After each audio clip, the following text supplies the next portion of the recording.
Questions are mounting over the effectiveness and credibility of Parliament's ad hoc committee investigating allegations involving senior police officials as proceedings continue to be marked by political tension, dramatic exchanges, and growing criticism. As the committee prepares for its next phase, attention has turned to whether it is functioning as a serious investigative body or merely a platform for political point scoring.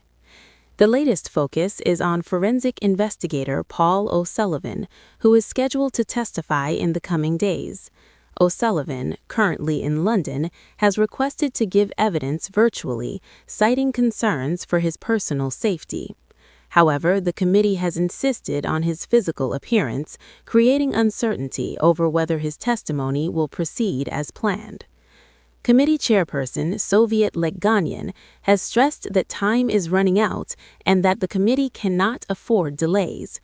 He has instructed that alternative activities, including public submissions and civil society presentations, proceed should O'Sullivan be unavailable. This urgency followed 3 intense days of testimony from former Independent Police Investigative Directorate head Robert McBride and Ekurhuleni Metro Police Department Deputy Chief Julius Mkhwanazi, sessions that were frequently overshadowed by conflict rather than clarity. From the outset, tensions flared among members of Parliament, with sharp disagreements between MPs from different parties disrupting proceedings and forcing repeated interventions from the chair. McBride's appearance drew particular scrutiny. He was challenged over inconsistencies in his testimony, questions around his professional disclosures, and his conduct during questioning. MPs accused him of being evasive and undermining the authority of the committee. He also faced probing questions about his relationship with forensic investigator Paul O'Sullivan and attorney Sarah Jane Trent, as well as communication records that appeared to contradict earlier statements. McBride denied misleading the committee and rejected claims of improper relationships or influence. At the center of McBride's testimony were allegations involving Julius Mkhwanazi, particularly regarding his conduct following the murder of senior IPID investigator Mandla Malanga and alleged interference in high-level police investigations. Mkhwanazi, in his own testimony, acknowledged receiving money from businessman Vusi Kat Matlala, an accused attempted murderer and tender-linked security company owner. He admitted to poor judgment, but denied any involvement in criminal activity, murder, or cover-ups.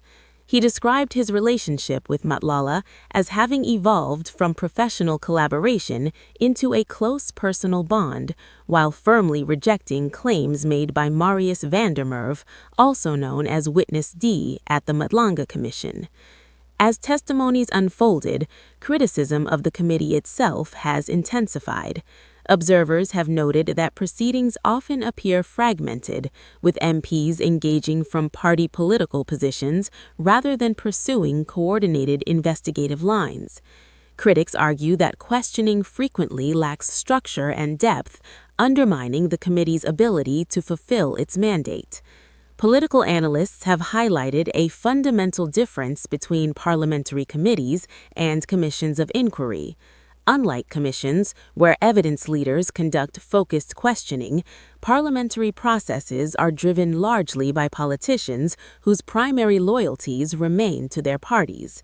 This, analysts say, often leads to posturing, selective aggression, or misplaced sympathy, rather than sustained, evidence-driven interrogation.